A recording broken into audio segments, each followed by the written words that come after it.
Namaskar, Adab, Sat Shri Akal and Kem Cho. Welcome to our own platform. Myself Saloni Singh, your NEET chemistry mentor. की हाल चाल बच्चा लोग कैसे हैं आप सब। So yes my dear students, जैसा कि मैंने आप लोगों को प्रॉमिस किया था कि YouTube पे आपको प्रचंड सीरीज के माध्यम से नीट 2024 का पूरा कंटेंट मिलेगा और इसकी शुभ शुरुआत हो रही है आज से। So my dear students, I hope you all are super excited. इसी तरह की सारी वीडियो लेक्चर्स को रेगुलर फॉलो करने के लिए मेक श्योर करें कि आप इस फैमिली का हिस्सा जरूर बने। तो सब्सक्राइब जरूर कर लीजिएगा, लाइक जरूर करिएगा और अपना ढेर सारा प्यार दीजिएगा इस फ्री सीरीज को जो एक्सक्लूसिवली आपके लिए YouTube पर प्रोवाइड की जाएगी।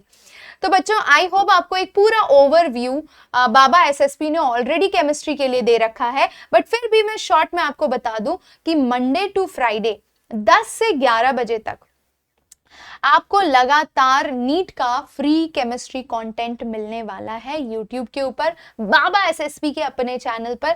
तो माय डियर स्टूडेंट्स, आपको ये सीरीज एकदम दिल से फॉलो करनी है, पहला पॉइंट। दूसरा, ये सारे नोट्स, सारे पीडीएफ आपको टेलीग्राम पे मिल जाएंगे, तो मेक श्योर करिए कि टेलीग्राम पे जरूर फॉलो करिए, क्योंकि वहां पर हम आपसे नोट्स, पीडीएफ और कई सारी ऐसी इंफॉर्मेशन जो यूट्यूब पे नहीं बोल सकते हैं बट बच्चों को कन्वे करनी है डायरेक्टली, तो वो सारी चीजें हम टेलीग्राम पर आपके साथ करते हैं, ठीक है। तीसरी इंपॉर्टेंट बात कि बच्चों, ये जो प्रचंड सीरीज है इसमें फिजिक्स और केमिस्ट्री दोनों कवर होगी, और ये जिस तरीके से मेरी टाइमिंग फिक्स है वैसे बाबा एसएसपी की भी है, तो जिनको लगता है कि मेरा फिजिक्स केमिस्ट्री वीक है वो सारे बच्चे इसमें जुड़ सकते हैं। चौथी इंपॉर्टेंट बात, कौन कौन ये सीरीज को फॉलो कर सकता है। जो बच्चा 10th से 11th में आया है और नीट सोच रहा है 2025 का देने का, वो भी फॉलो कर सकता है। जो बच्चा 12th में है और 11th का उसका कॉन्सेप्ट बहुत वीक है फिजिक्स केमिस्ट्री का, वो भी फॉलो कर सकता है। जो बच्चा ड्रॉपर है, एक नई शुरुआत कर रहा है, वो भी इसे फॉलो कर सकता है, क्योंकि यहाँ पर हमने एनसीईआरटी को बेसिक रख के आपको इतने अच्छे से कॉन्सेप्ट ग्रिपिंग करना सिखाएंगे। मतलब ये समझ लो कि होता है ना, एक एक हाथ पकड़ के आपको खींचना कि बेटा चल यार, तेरा बायो स्ट्रांग है ना, टेंशन ना ले, बाबा एसएसपी है तेरे साथ, चीकू भैया तेरे साथ सलोन दी है तेरी, तो टेंशन नहीं लेना है ना, शुरू करना है बस। और फिजिक्स केमिस्ट्री से डरना बंद करो, एक अच्छी शुरुआत करो और कॉन्फिडेंट रहो, रेगुलर सीरीज को फॉलो करो। जिन किताबों को बोला है उन्हें फॉलो कर लो, खरीद लो। अगर आप चाहते हो कि मैं नीट 2024 यूट्यूब से प्रिपरेशन करूं, बेटा यूट्यूब पे आपको ये पूरा कंटेंट हम अपनी तरफ से फ्री प्रोवाइड करना चाहते हैं। आपको क्या करना है, इनको अच्छे से फॉलो करके क्वेश्चंस लगातार प्रैक्टिस करने हैं और मॉक टेस्ट देते रहना है। इतना कर लोगे आप, नीट 2024 का जो आपका टारगेट है एक मेडिकल सीट अचीव करने का, वो कोई नहीं रोक सकता आपको। जरूरी है तो सिर्फ ढेर सारी क्वेश्चन प्रैक्टिस, कॉन्सेप्ट का क्लियरेंस मल्टीपल टाइम्स, वो चीज आपके दिमाग में फिट हो जानी चाहिए, वो हम करेंगे यहाँ पर आपके लिए। लेकिन इसके लिए जरूरी है एक डिसिप्लिन्ड अप्रोच की। अगर आपको लगता है कि आपके अंदर वो डिसिप्लिन अप्रोच सिर्फ बायो को लेकर आती है और फिजिक्स और केमिस्ट्री के लिए ये अप्रोच आपकी मिसिंग है, in spite of having so many videos on YouTube, still you lack that consistency and discipline, तो फिर you can go ahead for प्रहार बैच। तो प्रहार बैच बेटा पेड बैच है। ये पेड बैच कहाँ पर ली जाएगी? ये पेड बैच क्लास 24 एप्लीकेशन पर ली जाएगी। इस क्लास 24 के एप्लीकेशन पर पेड बैच का आपको पूरा शेड्यूलिंग एंड एवरीथिंग मिल जाएगा। फिजिक्स एंड केमिस्ट्री के लिए ये बैचेस एक्सक्लूसिवली होंगे, जहां पर मैं और बाबा एसएसपी खुद, जो चेहरे आपको यहाँ दिखाई दे रहे हैं वही चेहरे आपको वहां पर भी दिखाई देंगे। अच्छी चीज ये होगी कि आप हमसे इंटरैक्ट कर पाएंगे, अपने क्वेश्चंस पूछ पाएंगे, अपने डाउट्स पूछ पाएंगे, डीपीपी सॉल्व करेंगे हम साथ में, और ढेर सारे क्वेश्चन सॉल्व करेंगे, मॉक टेस्ट करेंगे। तो ये सारी चीजें, अगर आपको लगता है कि आपको एक हाथ की जरूरत है जो आपके साथ चले, आपको गाइड करते रहें, आपको मोटिवेट करते रहें, लगातार आप उनके कनेक्ट में रहें, तो बच्चों आप उस उस चीज के लिए इस पेड बैच में एनरोल हो सकते हैं। और पेड बैच के चार्जेस मिनिमम 7999 रुपीज है, यानी कि 8,000 for physics and chemistry for entire year, जिसके अंदर 11th भी पूरा कवर होगा आपका, 12th भी पूरा कवर होगा। और फिजिक्स केमिस्ट्री यार कोई दूसरा नहीं पढ़ाएगा, हम ही पढ़ाएंगे, हम ही डाउट सॉल्व करेंगे। तो वो पर्सनल टच आपके जो मेन टीचर्स हैं, जो लगातार कई सालों से इस सेगमेंट को केटर कर रहे हैं, वही आपको ये भी चीजें कराने वाले हैं, कोई और नहीं करा रहा। ठीक है, तो अगर आपको लगता है कि आपको इन मेंटोर से पढ़ के मोटिवेशन मिलता है, यू फील दैट पॉजिटिविटी कि मैं फिजिक्स केमिस्ट्री से कनेक्ट हो चुका हूँ, कनेक्ट हो चुकी हूँ, तो go ahead for this paid batch. चलिए दैट्स इट, और उसके लिए आपको लिंक सारी डिस्क्रिप्शन में मिल जाएगी। तो बच्चों शुरू करते हैं हमारे पहले सेशन से, and that is on structure of atom. Structure of atom बहुत ही बेसिक चैप्टर है, मैं चाहती तो मोल कॉन्सेप्ट से शुरू करती, बट प्रॉब्लम ये है कि मोल कॉन्सेप्ट से भी ज्यादा स्ट्रक्चर ऑफ एटम से आप कनेक्ट कर पाओगे और केमिस्ट्री को और इजीली लेवल अप होते हुए देखोगे और आप साथ में चल पाओगे। तो हम स्ट्रक्चर ऑफ एटम से शुरू करते हैं। वेटेज बता देती हूँ इस चैप्टर का। कई साल से इस चैप्टर का वेटेज 8 मार्क का रहा है, यानी मिनिमम 2 क्वेश्चन आते हैं, बट पिछले कुछ सालों से एक ही क्वेश्चन आ रहा है। तो हम ये अज्यूम करके चलते हैं कि 4 से 8 मार्क के क्वेश्चन यहाँ से आएंगे, और चैप्टर बहुत ही बेसिक है, बहुत सारे आगे के चैप्टर्स में यूज होगा। केमिकल बॉन्डिंग के अंदर जनरल इलेक्ट्रॉनिक कॉन्फ़िगरेशन लिखना, तो coordination compound, so many places it is useful. तो इसीलिए इस चैप्टर को अच्छे से करना बहुत ही ज्यादा जरूरी है। हमने मेक श्योर किया है कि एनसीईआरटी की हर वो चीज जो एज अ कॉन्सेप्ट आपको बतानी जरूरी है, वो हम यहाँ पर आपको देंगे। तो चलिए शुरुआत करते हैं एकदम बेसिक चीज से। हर बच्चा जानता है एटम क्या होता है। सबसे पहले डाल्टन ने कहा था कि जो एटम होता है that is the smallest particle of matter, सबसे छोटा होता है। लेकिन आपको भी अच्छे से पता है बेटा कि सब एटॉमिक पार्टिकल्स लेटर डिस्कवर हो चुके हैं, that is your electron, proton and neutron. तो हम शुरुआत करेंगे डिस्कवरी ऑफ इलेक्ट्रॉन से। ठीक है, डिस्कवरी ऑफ इलेक्ट्रॉन के लिए किसका इस्तेमाल किया गया है? डिस्चार्ज ट्यूब का, गैस डिस्चार्ज ट्यूब का। अब ये जो गैस डिस्चार्ज ट्यूब है, इसके अंदर इलेक्ट्रॉन की डिस्कवरी जे थॉमसन ने की थी, और ये डिवाइस के साथ एक्सपेरिमेंटेशन का पार्ट फैराडे का था। तो हम क्रेडिट थॉमसन को देते हैं इलेक्ट्रॉन की डिस्कवरी के लिए। ठीक है बच्चों, अब देखिए उन्होंने किस तरीके का डिस्चार्ज ट्यूब लिया था। ये ग्लास का डिस्चार्ज ट्यूब, इस डिस्चार्ज ट्यूब के अंदर गैस फिल्ड है। अब बोलोगे कौन सी गैस? अभी अज्यूम करो कोई भी गैस फिल्ड है। ठीक है, यहाँ पे हमने 2 इलेक्ट्रोड्स ले लिए, एक को हमने कैथोड बना दिया, एनोड बना दिया। Anode A grade positive, cathode आपका नेगेटिवली चार्ज हो गया। यहाँ से हमने प्रेशर मेंटेन करने के लिए वैक्यूम पंप लगा दिया, और यहाँ से हमने हाई वोल्टेज सोर्स प्रोवाइड करने के लिए बैटरी लगा दी है। ठीक है, ये हो गया एक डिस्चार्ज ट्यूब का ढांचा। अब हाई वोल्टेज आप प्रोवाइड कर रहे हो, तो कितने हाई वोल्टेज की जरूरत है? Voltage is near about 10,000 volt, और प्रेशर कितना? तो 10 to power -4 mm of Hg जितना प्रेशर सप्लाई किया जा रहा है। कोई भी गैस भरी हो, हर किसी का प्रेशर अंदर एडजस्ट किया जा सकता है। अब बच्चा मुद्दा ये है यहाँ पर कि मैम ये सब तो ठीक है, पर हम क्या कर रहे हैं, हाई वोल्टेज सोर्स से प्रोवाइड कर रहे हैं, तो यहाँ पे जब करंट फ्लो होगा तो क्या हो रहा है एग्जैक्टली अंदर? अंदर बेटा जो गैस फिल्ड है, यहाँ पर जो आपको गैस फिल्ड है ना, ये देखिए यहाँ पर जो भी गैस फिल्ड है, जैसे ही वो हाई वोल्टेज करंट के कांटेक्ट में आएंगी, वो आयोनाइज हो जाएंगी। यानी कि अगर मान लीजिए वहां पर हीलियम फिल्ड है, तो हीलियम किस में कन्वर्ट होगा? He++ electron. अगर हाइड्रोजन फिल्ड है तो H++ इलेक्ट्रॉन। यानी बेसिकली वो गैस के एटम्स को आयोनाइज कर दे रहा है। अब यहाँ पे 2 तरह के पार्टिकल्स जनरेट हो रहे हैं, एक तो आपका नेगेटिवली चार्ज पार्टिकल है, और एक तरफ आपका पॉजिटिवली चार्ज पार्टिकल है। नेगेटिवली चार्ज पार्टिकल इलेक्ट्रॉन ही रहने वाला है, वो तो चेंज नहीं होने वाला, लेकिन पॉजिटिवली चार्ज पार्टिकल किस तरीके का गैस अंदर भरा है उसके हिसाब से वैरी कर सकता है। ठीक है, ओके। तो हम सबसे पहले बात करेंगे सबसे पहले बात करेंगे बच्चों कैथोड रेस की। किसकी बात करेंगे? Cathode rays. कैथोड रेस कौन सी रेस थी? तो भाई ये जब हमने करंट पास किया तो कुछ तो अंदर हो रहा था, बट हमें पता नहीं था अंदर क्या चल रहा है। ये जानने के लिए हमने इसके बैक वॉल पे एक फॉस्फोरेसेंट मटेरियल की कोटिंग की। अब ये फॉस्फोरेसेंट मटेरियल क्या होता है? फॉस्फोरेसेंट मटेरियल लाइट की प्रेजेंस में ग्लो करता है।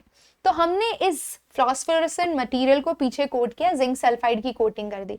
अब क्या होगा कि जो भी चीजें हैं अंदर, अगर वो वॉल से टकरा रही हैं तो वो क्या करेंगी? वहां पर ग्लो दिखाएंगी। ये बता रहा है कि अंदर कुछ तो मैटर प्रेजेंट है।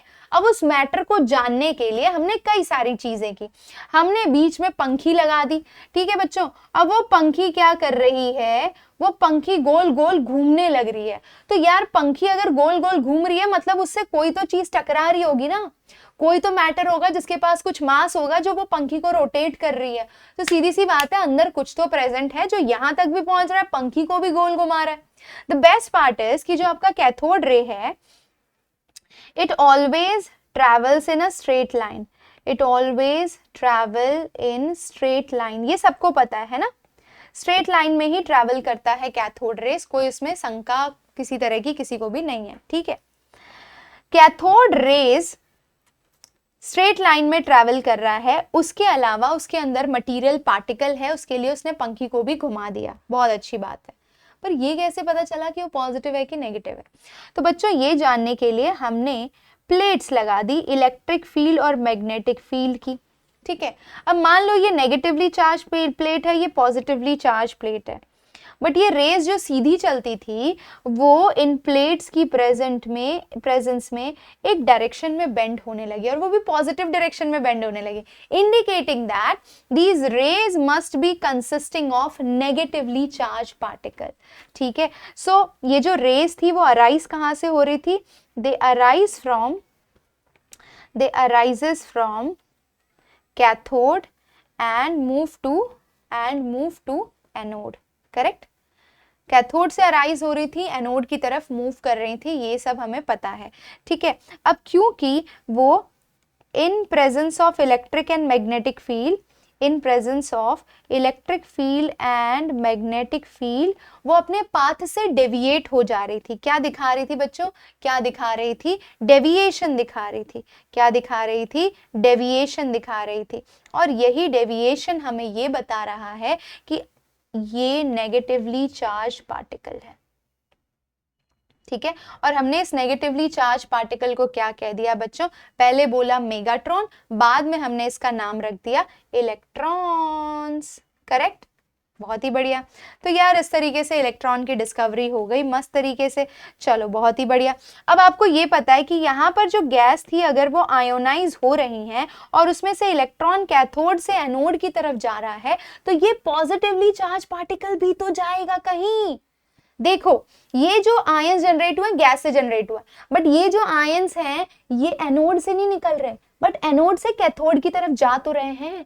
तो ये इनका मूवमेंट जो होगा एनोड से कैथोड की तरफ, इनका जो मूवमेंट होगा एनोड से कैथोड की तरफ, इन रेस को हम बोल देंगे एनोड रेस। क्या बोलेंगे बच्चों? Anode rays. तो मैं यहाँ पर एनोड रेस की भी हेडिंग डाल देती हूँ, anode rays, rays moving towards cathode from anode, है ना। एनोड साइड से कैथोड की तरफ जा रही है, एनोड से अराइज नहीं हुई है। तो एक और important point, they do not arise from anode, correct. Anode से वो निकलती नहीं है। अब ये जो एनोड रेज होती हैं इसको हम कैनाल रेज भी कहते हैं। क्या कहते हैं बच्चों? कैनाल रेज भी कहते हैं। क्यों? क्योंकि इस प्रॉपर्टी को ऑब्जर्व करने के लिए और अच्छे से ऑब्जर्वेशन करने के लिए हमने ये वाली जो प्लेट है ना, इसको परफोरेटेड यूज किया था, यानी इसमें छोटे छोटे छेद कर दिए थे ताकि ये जो हाइड्रोजन हीलियम वाली गैस है वो वहां से पास हो सके। तो जब वो इन होल से पास होती थी तो कैनाल से पास होती हुई दिखती थी, इसीलिए इनका नाम कैनाल रेज भी रख दिया गया है। ठीक है, अब क्योंकि ये पॉजिटिवली चार्ज थी तो हमने इन्हें एनोड रेज कह दिया। और यहाँ से इलेक्ट्रिक फील्ड और मैग्नेटिक फील्ड का भी डिफ्लेक्शन देखा। तो इलेक्ट्रिक फील्ड और मैग्नेटिक फील्ड जैसे उस केस में पॉजिटिव नेगेटिव प्लेट से रिफ्लेक्ट हो रही थी, इस बार नेगेटिव प्लेट की तरफ जा रही थी, यानी कि ये रेज इस तरीके से इस तरफ बेंड हो रही थी, indicating that they are positively charge. तो इलेक्ट्रॉन प्रोटॉन की डिस्कवरी बेसिकली हो गई। काम की बात क्या है? काम की बात हम आपको यहाँ पर लिख के देते हैं। तो बच्चों, बहुत जरूरी काम की बात ये है यहाँ पर कि यार अंदर कोई भी गैस भरो, हाइड्रोजन भरो कि हीलियम, नियॉन, कोई भी गैस भर लो, निकलने वाला तो इलेक्ट्रॉन ही है। यानी कैथोड रेज को इस बात से कोई फर्क नहीं पड़ता है कि अंदर नेचर ऑफ गैस क्या है। So it do not depends on nature of gas. Nature of gas क्या है उस पर बिल्कुल डिपेंड नहीं करता है। ठीक है, and nature of electrode, nature of electrode पे भी कैथोड रेस की प्रॉपर्टी डिपेंड नहीं करती है। बट अगर यही मैं एनोड रेस की बात करूं, है ना, यही मैं एनोड रेस की बात करूं, so their property depends on nature of gas, depends on nature of gas. Correct, nature of gas में तो डिपेंड कर ही रही है ना। आप हाइड्रोजन लेते हो तो हाइड्रोजन का नेचर दिखाए, H+ का नेचर दिखाएगा, हीलियम लेते हो तो He+ का नेचर दिखाएगा, यानी ये नेचर ऑफ गैस पे डिपेंड करती है। तो anode rays, cathode rays, anode rays के अंदर positively charge particle proton and उसके अंदर इलेक्ट्रॉन की डिस्कवरी हुई। अब बात कर लेते हैं बच्चों न्यूट्रॉन की। तो न्यूट्रॉन हमारा थर्ड सब एटॉमिक पार्टिकल है और इसकी डिस्कवरी कैसे हुई वो भी बता देती हूँ। तो पोलोनियम नाम का एक पार्टिकल होता है जो अल्फा पार्टिकल्स जनरेट करता है। पोलोनियम एक एलिमेंट है पीरियोडिक टेबल में से, रेडियो एक्टिव एलिमेंट है, तो रेडिएशन जनरेट करता है, वो अल्फा पार्टिकल एमिट करता है। तो इन अल्फा पार्टिकल को हमने कहाँ पे स्ट्राइक कराया बेटा? बेरिलियम या लिथियम की शीट पे। तो ये बेरिलियम या लिथियम की शीट है, जब हमने उसे बोम्बार्ड करवाया, एकदम हाई स्पीड से बोम्बार्ड कराया, तो न्यूट्रॉन्स रिलीज हुए। ठीक है, और ये जो न्यूट्रॉन्स थे, फर्दर रिसर्च पे पता चला कि ये न्यूट्रल इन चार्ज हैं, इनके ऊपर कोई चार्ज नहीं होता है। ठीक है, फिर हमने ध्यान दिया तो पता चला कि जो प्रोटॉन का मास होता है और न्यूट्रॉन का मास होता है that is equal to 1.67 into 10⁻27 kg। वैसे ही जो इलेक्ट्रॉन का मास होता है और प्रोटॉन का मास होता है माय डियर स्टूडेंट्स, उसमें ये रिलेशन याद रखिए, mass of proton is equal to 1837 times of mass of electron. एक और अच्छी चीज मैं आपको यहाँ पर लिखवाना चाहती हूँ, प्लीज इसे लिख लीजिए। आपको और क्या क्या चीजें याद रखनी है? हाँ जी बच्चों, सो यहाँ पर लिखिए electron, proton and neutron. Electron का मास हो गया 9.1 इंटू 10⁻31 kg। इलेक्ट्रॉन का चार्ज हो गया 1.6 इंटू 10⁻19। प्रोटॉन का चार्ज हो गया 1.6 इंटू 10⁻19। सिर्फ चार्जेस में डिफरेंस है, ये +1 ये -1। ठीक है, प्रोटॉन का मास हमने अभी देखा, it is equal to mass of neutron 1.67 into 10⁻27 kg and the same goes for neutron as well. ठीक है, और इसके ऊपर कोई चार्ज नहीं होता है। तो ये वैल्यूज आपको याद रखनी ही रखनी है, कोई ऑप्शन नहीं है इन्हें भूलने के लिए, ये आपको किसी भी तरीके से याद रखनी है। ठीक है बच्चों, तो हमने ओवरऑल सबकी डिस्कवरी कर ली है। अब बढ़ते हैं थोड़ा एटॉमिक मॉडल्स की तरफ। ठीक है, तो सबसे पहले जो मॉडल आया पिक्चर में वो था Thompson model of an atom.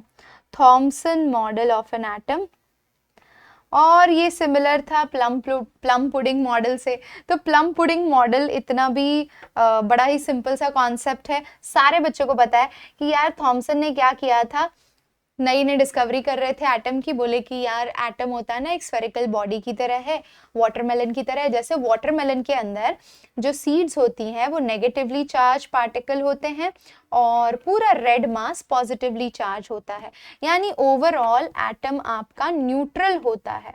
Atom आपका न्यूट्रल होता है, जितने पॉजिटिव चार्ज होते हैं उतने ही नेगेटिव चार्ज होते हैं, और उसके हिसाब से सब इक्वली डिस्ट्रीब्यूटेड है एटम के अंदर। तो ये तो एब्सोल्युटली रॉन्ग स्टेटमेंट है। ये फर्दर जब हम आगे बढ़े, देखो प्लम पुडिंग मॉडल भी इसे ही कहते हैं, वाटरमेलन वाला मॉडल भी इसे ही कहता है, Thompson model of an atom भी इसे ही कहते हैं। तो ये मॉडल एक्सक्लूसिवली फ्लॉप था। ये बस ये बताना चाहता है कि भाई यहाँ से चीजों की शुरुआत हुई थी। सबसे पहले थॉमसन ने इस बारे में सोचना शुरू किया था। उसके बाद जो आए वो थे Rutherford. So Rutherford model of an atom थोड़ा सा नहीं, काफी बेहतर था, और वी कैन से यहीं से असली शुरुआत हुई है कि मैं एटॉमिक मॉडल किस तरीके से देना चाहिए। ठीक है, तो रुदरफोर्ड का जो मॉडल था, उन्होंने अल्फा पार्टिकल स्कैटरिंग एक्सपेरिमेंट का इस्तेमाल किया। अब अल्फा पार्टिकल स्कैटरिंग एक्सपेरिमेंट को समझने से पहले बच्चों को ये नहीं पता होता है कि अल्फा पार्टिकल क्या होता है मैम। तो अल्फा पार्टिकल बेटा डबली चार्ज हीलियम न्यूक्लियाई है। कहने का मतलब ये है कि ये जो हीलियम है, अगर ये He+ में कन्वर्ट होता है बाय लॉस ऑफ 1 इलेक्ट्रॉन, फिर से ये He+ अगर एक और इलेक्ट्रॉन लूज करके He2+ बना ले, तो ये हो गया आपका अल्फा पार्टिकल। यानी alpha particle is doubly charge helium nuclei. ठीक है, तो इससे हम क्या बोलते हैं, it is doubly charged helium nuclei. और इसका मास कितना होता है, mass is equal to 4 AMU। इसका mass is equal to 4 AMU। अब अल्फा पार्टिकल कौन जनरेट करता है, तो अल्फा पार्टिकल कोई रेडियो एक्टिव एलिमेंट ही, देखो बहुत सारे एलिमेंट ऐसे हैं पीरियोडिक टेबल में जो बैठे बैठे रेडिएशन देते हैं, शू शू शू, बैठे बैठे मस्त रेडिएशन जनरेट करता है। ऐसा ही एक एलिमेंट है पोलोनियम। तो पोलोनियम अल्फा पार्टिकल जनरेट करता है। जैसे अल्फा पार्टिकल है, वैसे एक और पार्टिकल होता है बच्चों, beta particle. And beta particle is basically stream of negatively charged electrons. So basically beta particle negatively charged की तरह behave करता है, alpha particle positive charge की तरह behave करता है, और इसी तरीके से एक और है gamma radiation. So gamma radiation के ऊपर कोई चार्ज नहीं है, ये न्यूट्रल है, और ये बेसिकली इलेक्ट्रोमैग्नेटिक वेव का एक हिस्सा है जो हम लेटर आगे चल के पढ़ने वाले हैं। बात कर लेते हैं इनके पेनिट्रेशन पावर की। पेनिट्रेशन पावर यानी कितने डेप्थ में ये टिश्यूज या सेल तक पहुंच पाते हैं। तो बच्चों गामा रेडिएशन का पेनिट्रेशन पावर सुपर हाई है, सुपर हाई एनर्जी। ठीक है, उसके बाद बीटा और उसके बाद अल्फा। अल्फा एकदम फुद्दू, अल्फा के कंपैरिजन में बीटा का 100 गुना ज्यादा और गामा का 1000 गुना ज्यादा पेनिट्रेशन पावर होता है। तो कभी कभी कुछ स्टेट लेवल की एग्जाम्स में ये पेनिट्रेशन पावर के ऑर्डर से रिलेटेड क्वेश्चन था, तो वो मैंने आपको बता दिया। ठीक है, अब जब हमें अल्फा पार्टिकल्स का पूरा क्लैरिटी है, तो अब हम बात कर सकते हैं कि क्या एग्जैक्टली किया था। तो उन्होंने बहुत ही थिन फॉइल सिलेक्ट की थी। अब ये थिन फॉइल इतनी थिन थी कि उसके अंदर मैक्स टू मैक्स 2 या 3 एटम एट अ टाइम देख सकते थे। थिन फॉइल किसकी थी बच्चों, गोल्ड की फॉइल सिलेक्ट की थी। Gold is highly malleable and ductile, you all know that. तो उसी तरीके से इमेजिन करते हैं कि बच्चों उन्होंने क्या रखा था। अब ये मान लीजिए आपका एटम है, ठीक है, यहाँ पर हमने सोर्स वो रेडियो एक्टिव एलिमेंट चूज कर लिया, पोलोनियम, लेड के अंदर एनक्लोज कर दिया है। अब ये रेडिएशन जनरेट कर रहा है, ठीक है, यहाँ से रेडिएशन जनरेट कर रहा है, और हमने यहाँ पर स्क्रीन लगा दी है। ठीक है, अब ये स्क्रीन क्या कर रहा है बच्चों, ये जो स्क्रीन है ये फॉस्फोरेसेंट मटेरियल यानी जिंक सल्फाइड से कोटेड है। अब फिर से क्या होगा जरा इमेजिन करिए। तो यहां से रेडिएशन जैसे ही बाहर निकलेंगी, प्लीज पे अटेंशन, यहां से रेडिएशन जैसे ही बाहर निकलेंगी, ये देखिए,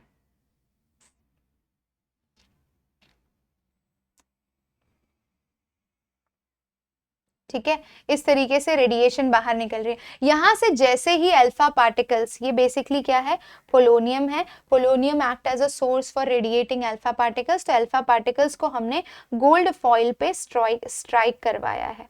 अब जैसे ही ये स्ट्राइक होंगी होगा क्या, ये देखिए, most of these alpha particle rays passed straight without any deflection. Most of these rays passed without any deflection. एकदम सीधे सीधे पास हो गए बिना किसी टेंशन के, है ना, एकदम सरखा, कोई टेंशन नहीं, ऐसे सीधे सीधे बहुत सारी रेस आराम से पास हो गई। तो हमें दिख रहा है यार यहाँ पे स्क्रीन के ये वाले हिस्से में बहुत टकाटक टकाटक टकाटक ग्लो हो रहा है, ठीक है।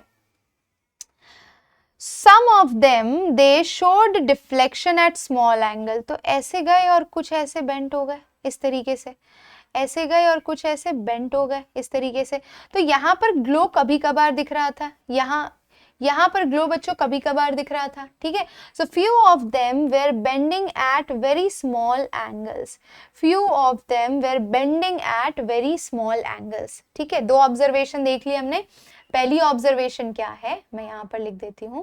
पहली ऑब्जर्वेशन है,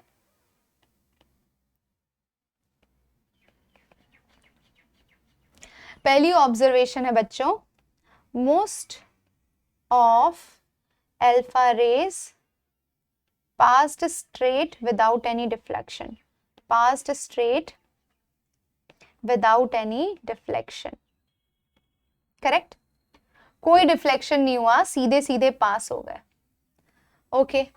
अब दूसरी ऑब्जर्वेशन क्या थी, few of them bent at small angles, bent at small angles. And तीसरी ऑब्जर्वेशन क्या थी बच्चों, कि 1 out of every 20,000 रे rebound and retraced its path at 180 degree. यानी कि 20,000 में से एक रे ऐसी थी जो अपना पाथ रिट्रेस कर रही थी, यानी कि ये सेंटर वाले पार्ट में कभी भी ग्लो आया ही नहीं, आया ही नहीं, इंडिकेटिंग दैट कि यार यहाँ पे कुछ तो हैवी मास है, जिसका मास इसके मास से ज्यादा है और इसीलिए उसको धकेल के दोबारा पीछे भेज दे रहा है, and it is not coming up and making the glow on the screen, ठीक है। तो लास्ट ऑब्जर्वेशन ये थी कि 1 out of every 20,000 rays rebound or retraced the path, correct. 3 major observation मिली हमें, बहुत ही interesting 3 observation milli.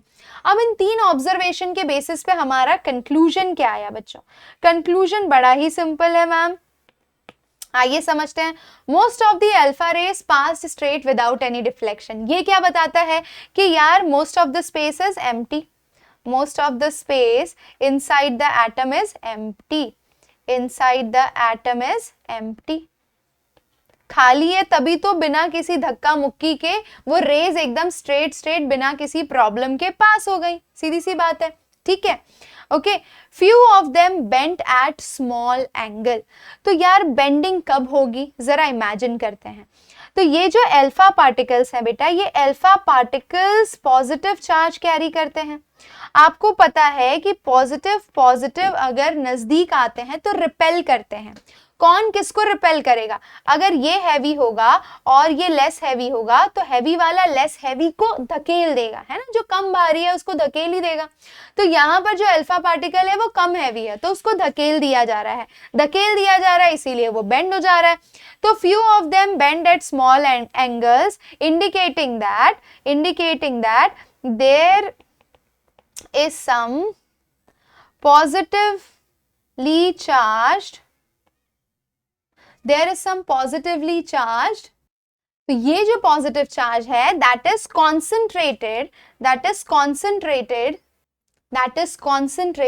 in the center, है ना, सेंटर में, मतलब पूरा पॉजिटिव चार्ज स्प्रेड नहीं है। there is some positive charge which is concentrated in the center of the nucleus and not throughout the atom, है ना, मतलब जो आपका पॉजिटिव चार्ज है वो सेंटर में कॉन्सेंट्रेटेड है, पूरे एटम के अक्रॉस डिस्ट्रीब्यूटेड नहीं है. So there is some positive charge particle concentrated at the center,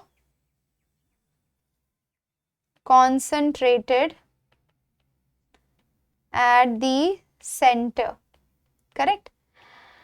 And 1 out of every 20,000 rays rebound or retrace the path at an angle of 180 degree. ये indicate करता है कि भाई जो volume है, volume of electron and mass of electron, volume of mass, volume of electron and mass of electron को compare करें तो mass of electron is concentrated in the center, is concentrated in the center, in the center. और उस part को हमने क्या कह दिया बच्चों, उस पार्ट को हमने कह दिया न्यूक्लियस. और हमने न्यूक्लियस का साइज इमेजिन किया, that is of the range of 10 to power -15 metre. ठीक है. और वहीं पर जो एटम है, जो एटम का वॉल्यूम बहुत सारा खाली है, उसका radius approximately 10 to power -10 metre के आसपास है. ठीक है. तो ये सिर्फ वैल्यूज, ये डेटा एनसीईआरटी का इसलिए इंपॉर्टेंट है, याद रखिए. ठीक है. तो भैया ये हमें समझ में आया कि जो हमारा रुदरफोर्ड मॉडल है उसके अंदर ये हमारा एटम है. जैसे एक स्टेडियम होता है ना, फुटबॉल का स्टेडियम, तो फुटबॉल के स्टेडियम में स्टेडियम हो गया आपका एटम और न्यूक्लियस हो गया वो फुटबॉल. ठीक है. बहुत छोटा होता है उसके कंपैरिजन में.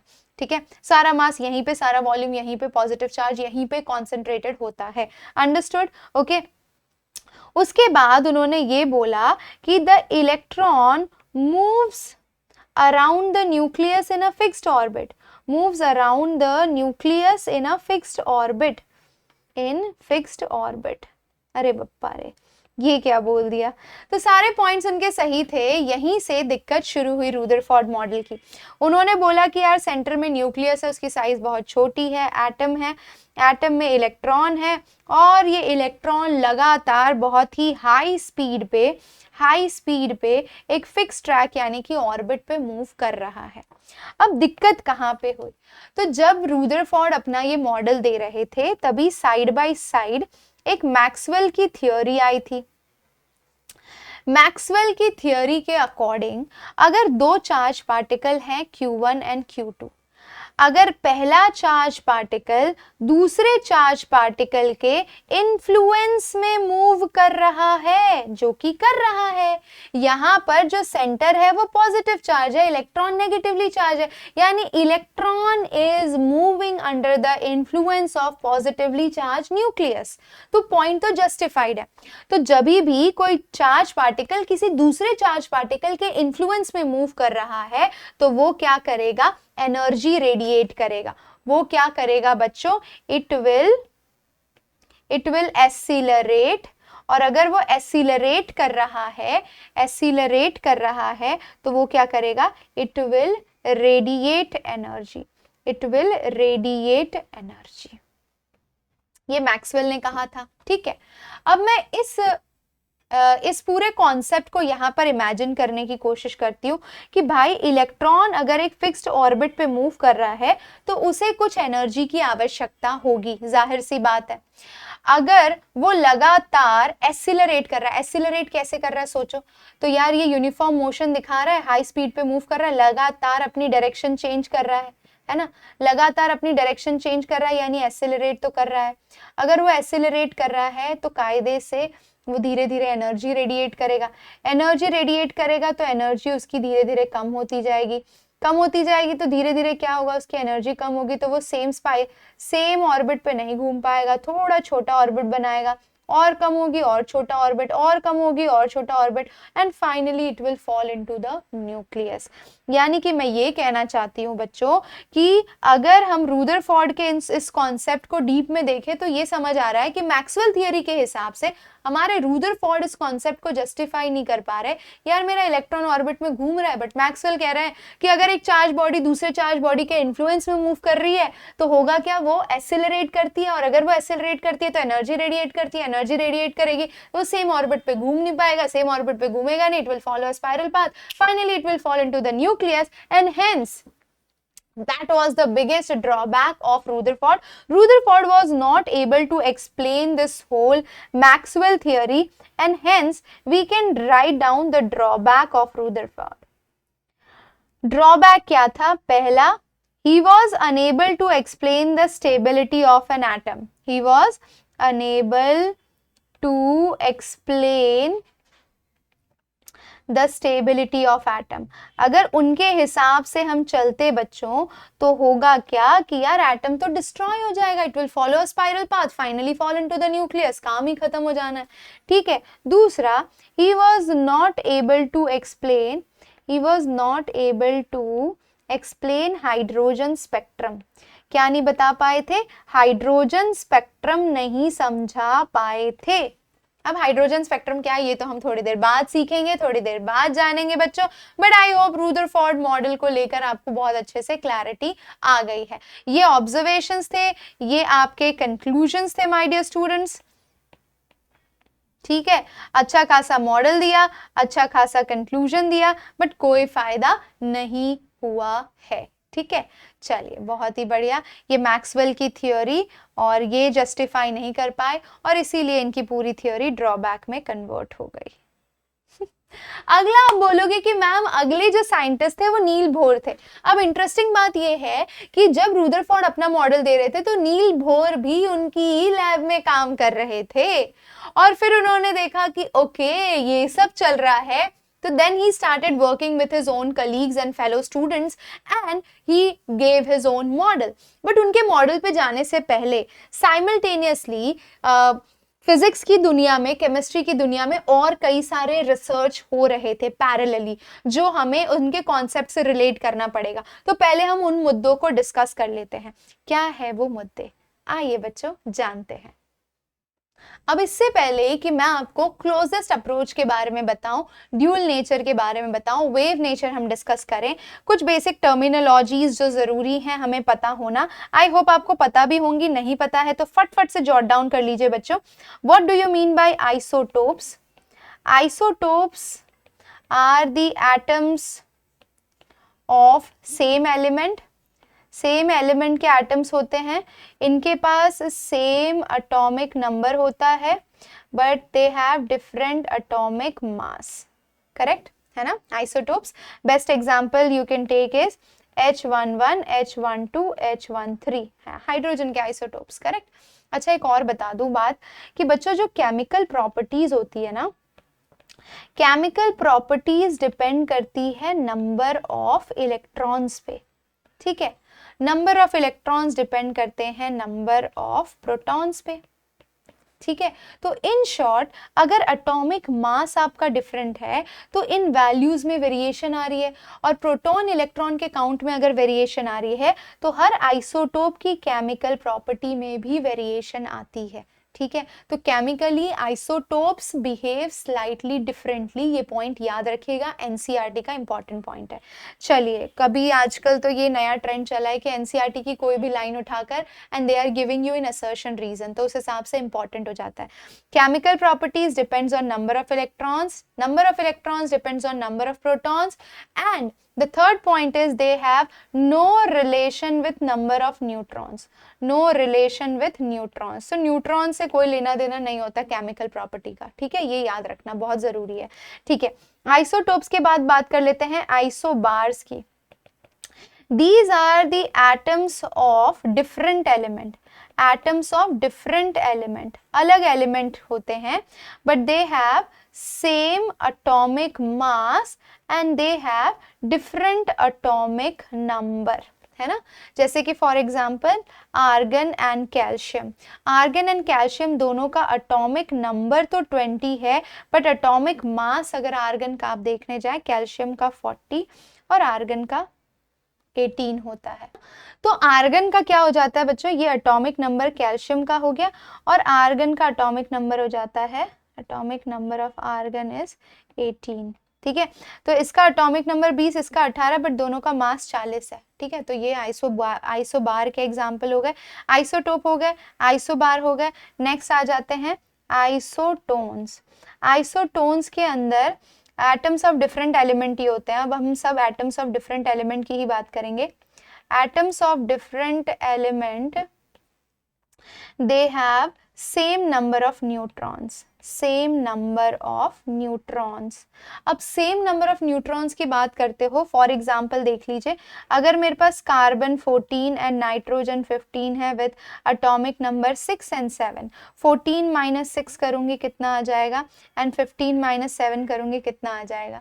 दोनों के न्यूट्रॉन नंबर सेम है बच्चों, ये याद रखिएगा, ठीक है। आइसोटोन्स के बाद आ जाते हैं आइसोडायस्टर्स, करेक्ट, आइसोडायाफर्स, आइसोडायाफर्स एंड एक है आइसोस्टर्स, आइसोस्टर्स। चलिए, आइसोडायफर्स में क्या होता है, n minus P value is same. बस ये याद रखिए, कभी अगर कहीं एमसीक्यू में आ गया तो आप आराम से इसको आंसर कर पाएंगे। आइसोस्टर्स का मतलब same number of atom and electron. किसी भी दो मॉलिक्यूल के अंदर अगर एटम और इलेक्ट्रॉन सेम है तो हम उसे आइसोस्टर्स बोलेंगे। फॉर एग्जांपल, अगर मेरे पास N2O है एंड CO2 है, count the number of electron, total number of atom 3, total number of atom 3, count the total number of electron, in both the cases they are going to be same. तो ये कुछ basic terminologies हैं, आपको पता होनी चाहिए। अच्छा, इसके अलावा अब जो हम टॉपिक कवर करने जा रहे हैं, जो रेयरली कभी कभी पूछ लिया गया है, that is, let's talk about it. तो हम देखने जा रहे हैं distance of closest approach. Please, अच्छा टॉपिक है बच्चों, इसको ध्यान रखिए। Distance of closest approach, distance of closest approach अगर निकालने को आ जाए तो आप कैसे निकालेंगे, that is R naught value. ये होता क्या है पहले वो समझते हैं। तो अभी हमने रूदरफोर्ड का मॉडल देखा। रूदरफोर्ड के मॉडल में हमें ये समझ आया कि यार सेंटर में न्यूक्लियस है, उसके बाद एक फिक्स्ड ऑर्बिट पे इलेक्ट्रॉन घूम रहा है, ठीक है। तो ये यहाँ पर लोकेटेड है, इलेक्ट्रॉन हमारा यहाँ पर लोकेटेड है, और आप क्या स्ट्राइक कर रहे हो, आप अल्फा पार्टिकल्स को स्ट्राइक करवा रहे थे, बोम्बार्ड करवा रहे थे, ठीक है। अल्फा पार्टिकल्स होते कैसे हैं, they are basically positively charge. अब जाहिर सी बात है, पॉजिटिवली चार्ज ये भी है और सेंटर का न्यूक्लियस भी पॉजिटिवली चार्ज है, दोनों के बीच में एक रिपल्सिव इंटरैक्शन होता है, ठीक है। अब ध्यान से समझना इस पूरी बात को। बेटा देखो, ये जो न्यूक्लियस है इसकी खुद की एक पोटेंशियल एनर्जी रही होगी। फिजिक्स में जब आप डेरिवेशन करोगे तो potential energy you will find it to be equal to KQ1 Q2 by R0, correct. ये जो पोटेंशियल एनर्जी होगी वो इसके इक्वल होगी, ठीक है। अब मैं बता दूं कि ये जो इलेक्ट्रॉन है और ये जो पॉजिटिव चार्ज है, इनके बीच एक फोर्स ऑफ अट्रैक्शन एग्जिस्ट करता है, और ये फोर्स ऑफ अट्रैक्शन को हम बोलते हैं इलेक्ट्रोस्टैटिक फोर्स ऑफ अट्रैक्शन। क्या बोलते हैं बच्चों हम इसे, इलेक्ट्रोस्टैटिक फोर्स ऑफ अट्रैक्शन। ये electrostatic force of attraction physics में जब आप डेरिवेशन करते हो तो that is found to be equal to electrostatic force of attraction, जो इलेक्ट्रॉन को लगातार गोल घूमने पर मजबूर करता है, that is equal to KQ1 Q2 by R square, where K is basically, आप इलेक्ट्रोस्टैटिक वाला चैप्टर पढ़ोगे तो आपको पता चलेगा, that is permeability in space and that's value is equals to K is equals to 1 by 4 pi epsilon naught, ठीक है। और ये 4 pi epsilon naught की वैल्यू कितनी होती है, that is a constant value 9.1 into 10 to power minus 31, ठीक है, नहीं होती है। 9.1 इंटू 10 टू पावर माइनस 31, ये तो हमारा इलेक्ट्रॉन का चार्ज हो गया। तो बच्चों ये हो जाएगा 9 into 10 to power 9 newton metre square coulomb raise to -2। ये जब आप फिजिक्स में पढ़ने लगोगे तो आपको ये चीज़ें आसान लगने लगेंगी। तो K बेसिकली एक कांस्टेंट है, कोई टेंशन वाली बात नहीं है, ठीक है। अच्छा, ये सब तो समझ में आ रहा है मैम। तो बच्चों ये आपका Q1 चार्ज है, ये आपका Q2 चार्ज है, ये आपस में एक दूसरे के साथ इलेक्ट्रोस्टैटिक फोर्स ऑफ अट्रैक्शन से बंधे हुए हैं, जिसका फॉर्मूला है KQ1 Q2 by R square.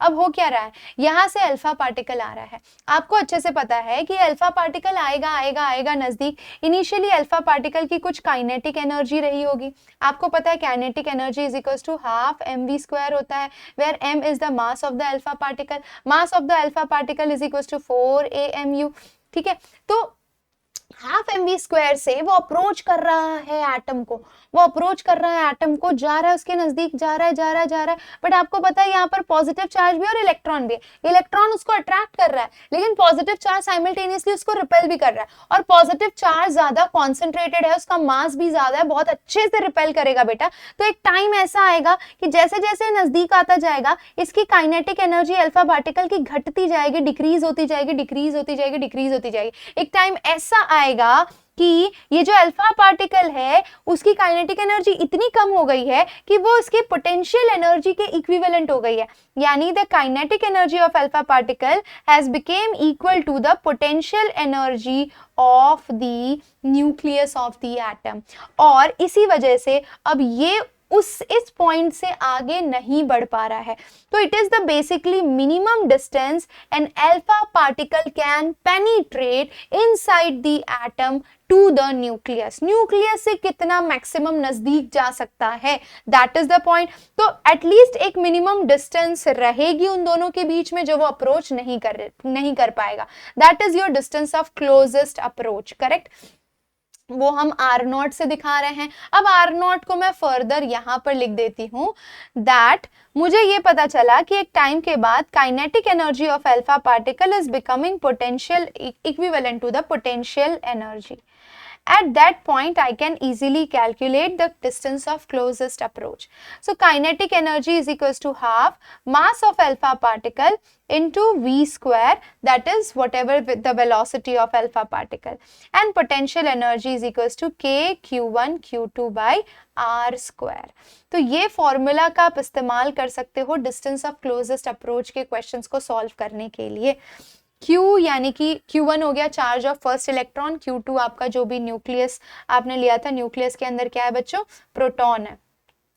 Proton is equals two electron, ठीक है। तो Z और N नंबर ऑफ इलेक्ट्रॉन होगा, तो Z इंटू N है ना, एंड उस तरीके से ये EZ ले सकते हो और इसको E ले सकते हो, तो उस तरीके से क्वेश्चंस को सॉल्व कर सकते हो। बेसिक रिलेशन ये आपको पता होना चाहिए। हालांकि एनसीईआरटी में नहीं दिया है, बट कुछ पुराने क्वेश्चन AIPMT के ऐसे हैं जहां पर डिस्टेंस ऑफ क्लोजेस्ट अप्रोच पूछ ली गई है, तो हमारे बच्चों को अब बिल्कुल भी यहाँ पे कंफ्यूजन नहीं होगी। चलिए बहुत ही बढ़िया।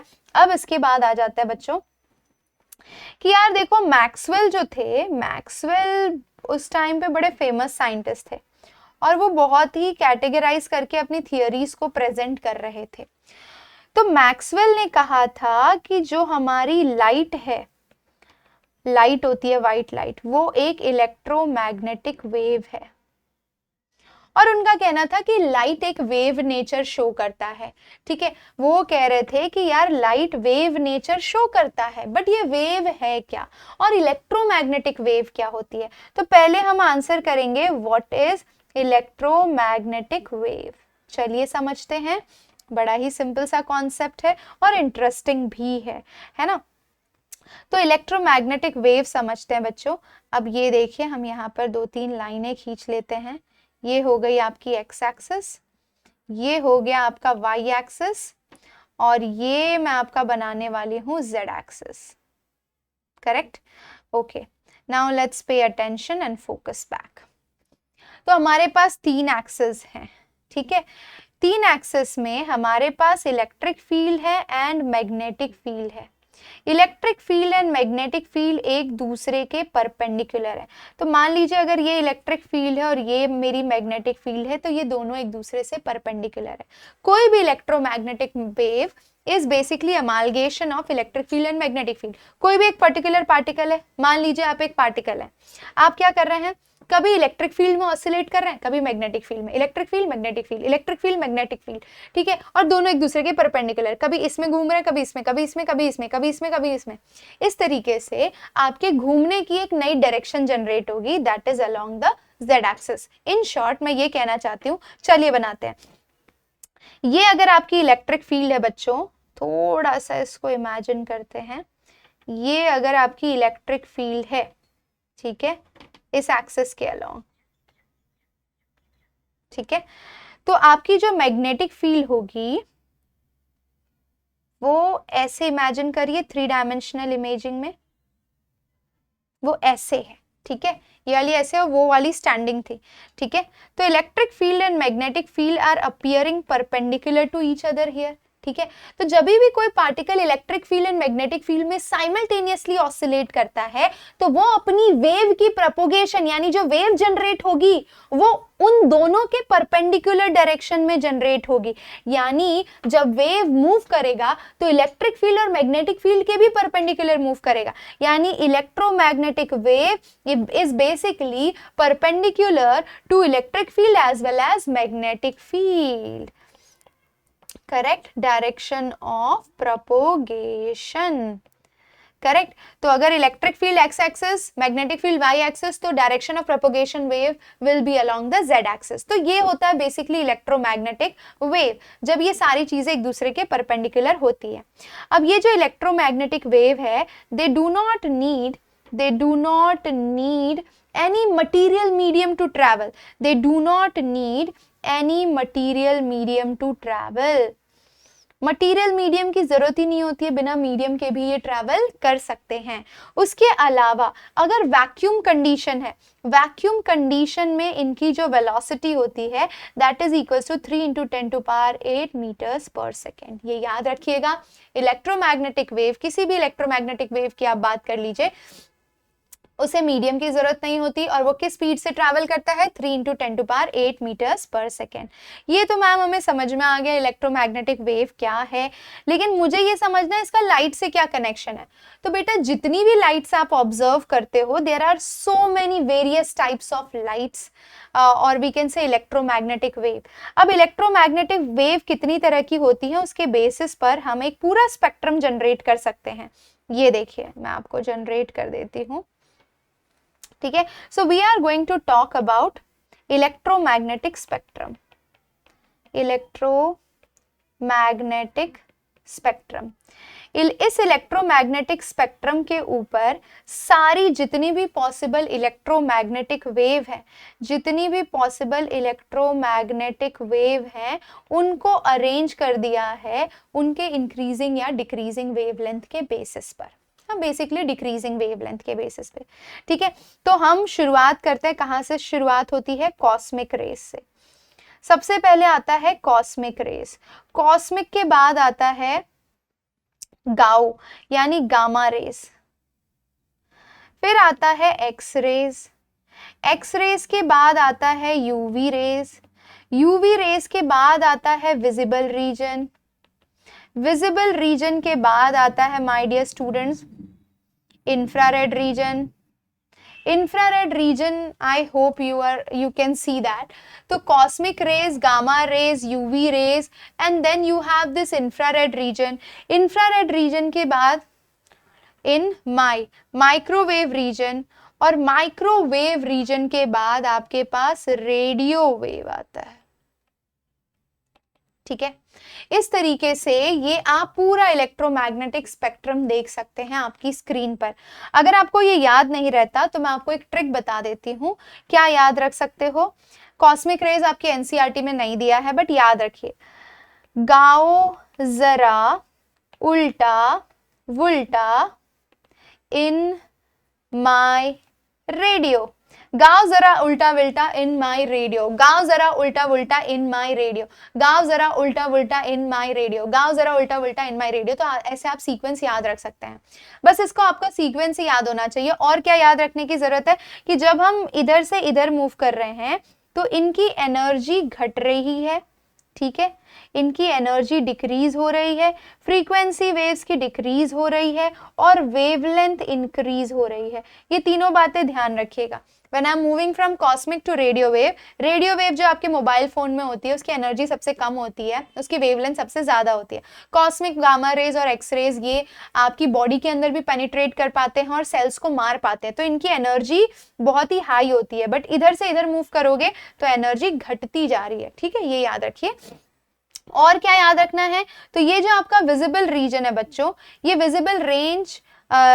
विजिबल रेंज का जो आपको वेवलेंथ है वो याद रखना है। 4000 एंगस्ट्रॉम से 7500 एंगस्ट्रॉम की रेंज में ये रहता है। और यहाँ पर जो कलर्स आते हैं आपको पता है, आप उसे कैसे डिनोट करते हैं VIBGYOR, है ना, जहाँ पे रेड की वेवलेंथ सबसे ब्लू की वेवलेंथ यानी वायलेट की वेवलेंथ सबसे शॉर्ट होती है, वायलेट की शॉर्ट वेवलेंथ होती है और रेड की लार्ज वेवलेंथ होती है, तो आप उसे इजीली स्कैटर नहीं कर पाते, ठीक है। विबग्योर हो गया, ये भी समझ आ गया आप लोगों को, ठीक है। तो ये सारी बातें हैं, यानी जो हमारा व्हाइट लाइट होता है या जो भी लाइट हम देखते हैं वो कहाँ पे है बेटा, ये विजिबल रीजन वाले हिस्से में है और उसे ही हम विजुअलाइज करते हैं अलग अलग कलर्स में। अब जब मैं लाइट की बात कर रही हूं तो मुझे ये समझ आ गया कि लाइट एक इलेक्ट्रोमैग्नेटिक वेव है। अब वेव का कुछ तो नेचर होगा, जैसे मैंने बोला कि मेरी क्लास में एक बच्चा है जिसका नाम है अनिरुद्ध, तो अनिरुद्ध के कुछ बेसिक नेचर हैं, वो पढ़ने में अच्छा है, सुबह जल्दी उठता है, बहुत ही हंसमुख मिजाज का है, तो स्कॉलर बच्चा है। तो एक स्कॉलर बच्चे की कुछ कैरेक्टरिस्टिक्स होती है। वैसे ही अगर मैं बोल रही हूँ कि इलेक्ट्रोमैग्नेटिक वेव है लाइट, तो उसके पास वेव की कौन सी कैरेक्टरिस्टिक्स है, या फिर हम किस चीज को वेव कह सकते हैं। तो किस चीज को वेव कह सकते हैं बेटा, तो वेव की कैरेक्टरिस्टिक्स देखते हैं। वेव की कैरेक्टरिस्टिक्स है ना। सबसे पहला, कोई भी चीज अगर वेव होगी तो उसके पास जो चीज प्रेजेंट होगी वो हो गया उसका वेवलेंथ। वेवलेंथ क्या होता है बच्चों, it is the distance between two consecutive crust or trough, two consecutive crust और trough। अब आप पूछोगे मैम ये क्रस्ट ट्रफ क्या होता है, आइए विजुअलाइज करते हैं बच्चों। तो ये देखिए, ये मेरे पास स्ट्रेट लाइन है, ठीक है। अब मुझे यहाँ पर वेव बनानी है, तो मैंने ऐसे वेव बना ली, टणंग टणंग टणंग टणंग, ठीक है।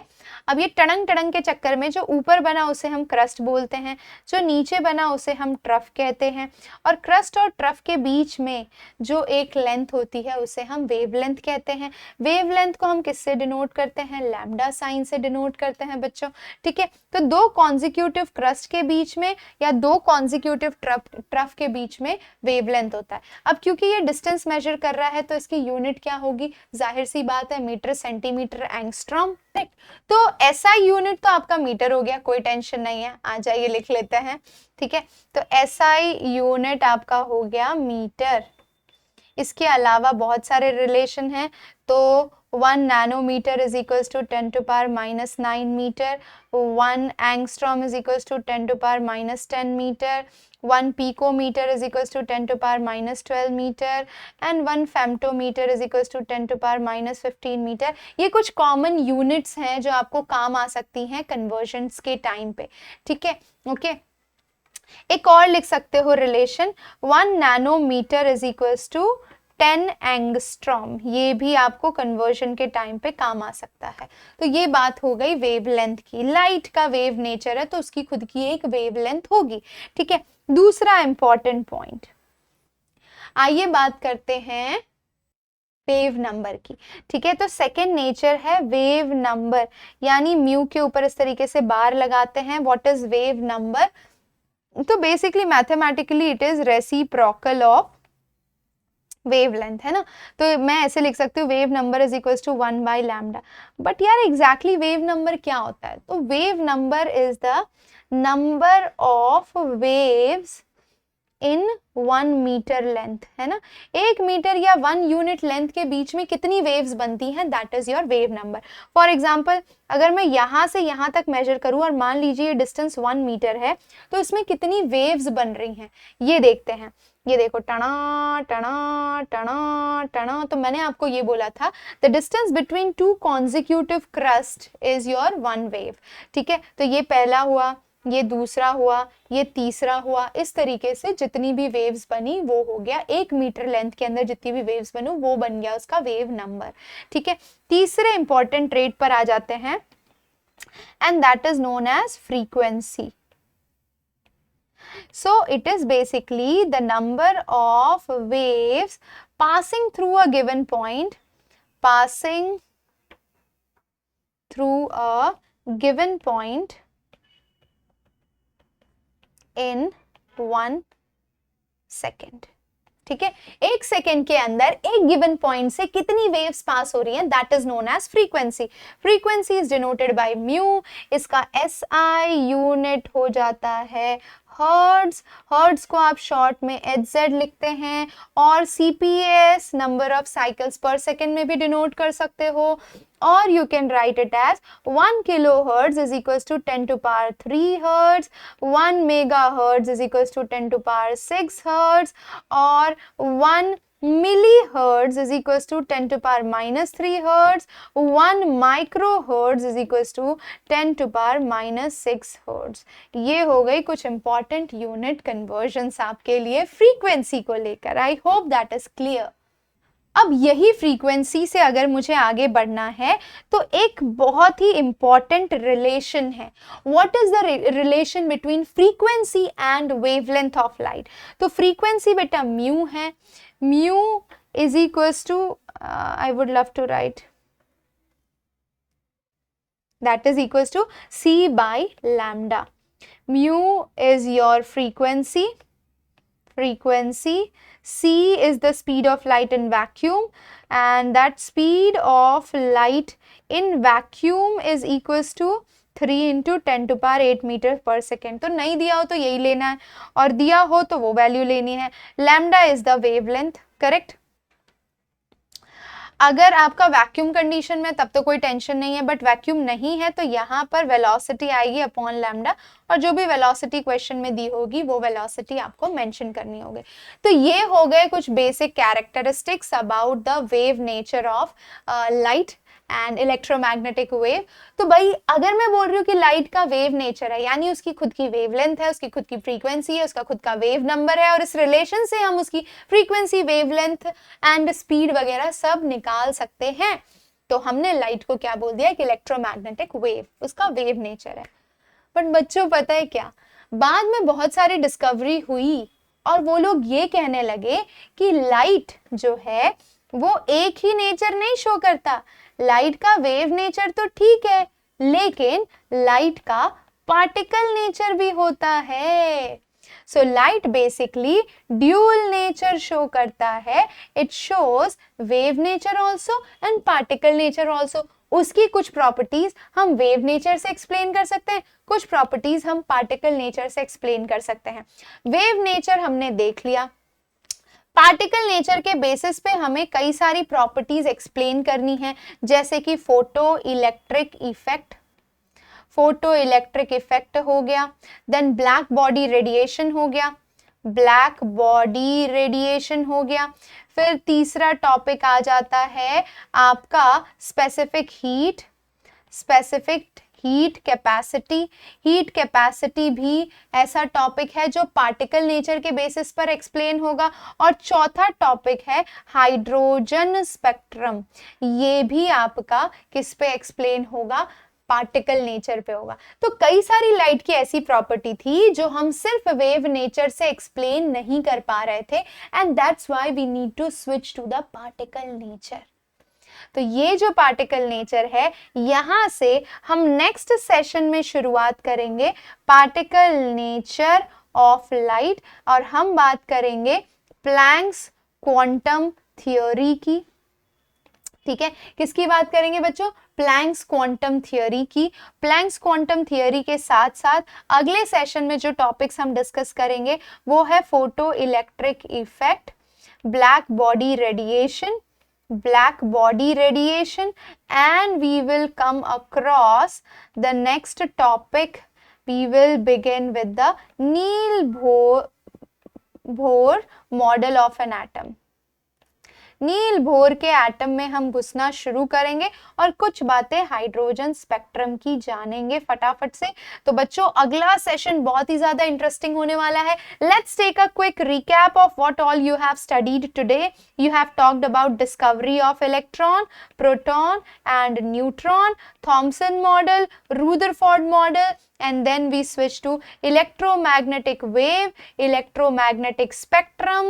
स्पेक्ट्रम के अंदर हमने उसका वेव नेचर देखा और वेव नेचर की कैरेक्टरिस्टिक्स देखी कि भाई उनका वेवलेंथ होता है, खुद की फ्रीक्वेंसी होती है, खुद का वेव नंबर होता है, ठीक है। तो ये हमारे आज के सेशन में हमने कवर किया है। आई hope you people have enjoyed this and please make sure करिए कि आप ये इतना टॉपिक एनसीईआरटी से झटाझट रीड कर ले।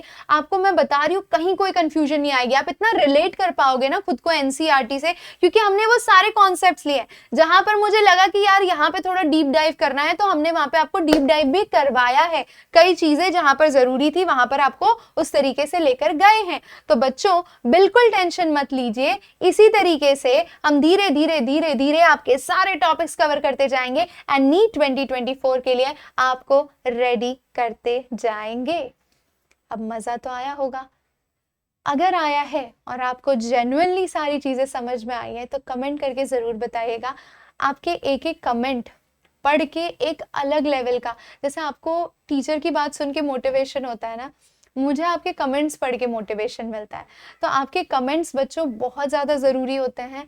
If you really want this type of content on regular basis, keep motivating with your one comment. It matters a lot and it's very important for educator like us who are not able to see you, visualize you on YT.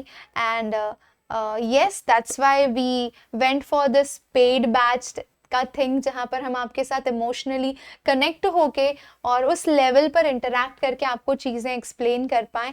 So on that positive note, I would love to wind up today's session. You can get all these notes and PDFs on SSP Telegram. Please जाकर join कर लीजिए और subscribe नहीं किया है तो subscribe भी कर लीजिए, प्यार का बटन दबा दीजिए बच्चों, ताकि बच्चों तक ये फ्री का कंटेंट इजीली पहुंच पाए। So thank you so much my dear students, lots of love. We'll meet you in the next session. Till then, take care. Love you all. Bye bye.